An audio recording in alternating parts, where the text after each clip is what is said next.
Hello beautiful people, welcome to my channel multi talent Maguva. మేము ఈరోజు Kaziranga national park వెళ్తున్నాము. And Kaziranga national park గౌహతిలో ఉంది. సో ఈ నేషనల్ పార్క్ అయితే మేము ఫస్ట్ వెహికల్ వెళ్తున్నాము. అక్కడ వరకు వెళ్ళిన తర్వాత అక్కడ నుంచి మాకు సఫారీ ఉంది. మేమైతే జీప్ సఫారీకి వెళ్తున్నాము. సో జీప్ సఫారీ కాకుండా మనకి ఎలిఫెంట్ సఫారీ కూడా ఉంటుంది. కానీ ఎలిఫెంట్ సఫారీకి చాలా రష్ ఉంటుందన్నమాట. సో దానికి మనం ఎర్లీ మార్నింగ్ వెళ్ళిపోవాలి. సో మేమైతే జీప్ సఫారీ కోసం వచ్చాయన్నమాట. ఒక పాయింట్ దగ్గరికి వచ్చిన తర్వాత అక్కడ నుంచి మనల్ని జీప్లో తీసుకెళ్తారు. హాయ్ హాయ్ హాయ్ చెప్పండి, హాయ్ చెప్పండి. Where are you going?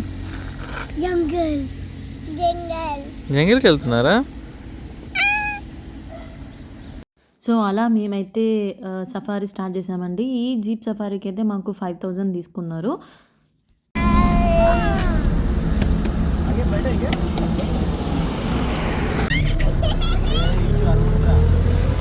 So అలా మేమైతే రీచ్ అయిపోయామండి. అండ్ అక్కడికి వెళ్ళిన తర్వాత లోపలికి ఎంట్రీ అవ్వడానికి టికెట్ అయితే ఏమీ లేదు.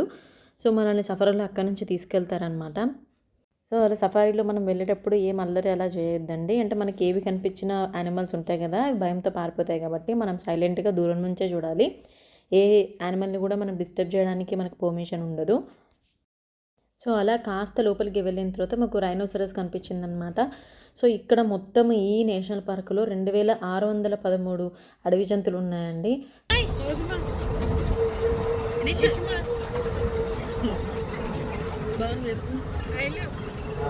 సో అంతేకాకుండా ఇక్కడ వివిధ రకాల పక్షుల జాతులు కూడా ఉన్నాయన్నమాట. అండ్ ప్రపంచంలో ఉన్న 90% రైనోసరస్ ఖడ్గమృగాలు ఎక్కువ ఇక్కడ మాత్రమే ఉన్నాయి. అండ్ ఇక్కడ మేము చాలా రకాల పక్షులను కూడా చూసాము. అండ్ అవి మన సౌండ్ వింటే డెఫినెట్గా దగ్గరికి పరిగెత్తుకుంటూ వస్తాయంట. సో అందుకనే మేము అసలు సౌండ్ చేయకుండా చాలా అంటే చాలా కామ్గా ఉన్నాము.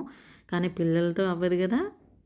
సో మేమైతే పొద్దున్నే బయలుదేరామండి. అంటే చాలా జనాలు అవుతారు కదా అని చెప్పి పొద్దున్నే వెళ్ళాము. అప్పటికి చాలామంది వచ్చారు. అండ్ మాకైతే ఎక్కువ యానిమల్స్ అయితే ఏమీ కనపలేదు. ఓన్లీ రైనోసరస్, అలాగే కొన్ని జింకలు కనిపించాయి అండ్ కొన్ని బర్డ్స్ కనిపించినాయి. అండ్ ఇందులో సౌత్ సైడ్ వెళ్ళడం, నార్త్ సైడ్ వెళ్ళడం కూడా ఉంటుంది. North gate and south gate కూడా ఉంటుంది. మేమైతే నార్త్ గేట్ వైపు వెళ్ళాము.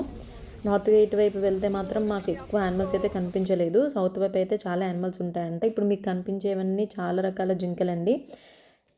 సో ఇలా కొన్ని యానిమల్స్ చూసిన తర్వాత కొన్ని బర్డ్స్ కూడా కనిపించాయి. అండ్ మీరు ఇక్కడ చూస్తున్నారు కదా, అది ఒక రకమైన పక్షి అండి. చాలా అంటే చాలా అరుదుగా కనిపించే పక్షులు. చాలా అంటే చాలా బాగున్నాయి. ఇక్కడ వివిధ రకాల పక్షుల జాతులు కూడా ఉన్నాయి.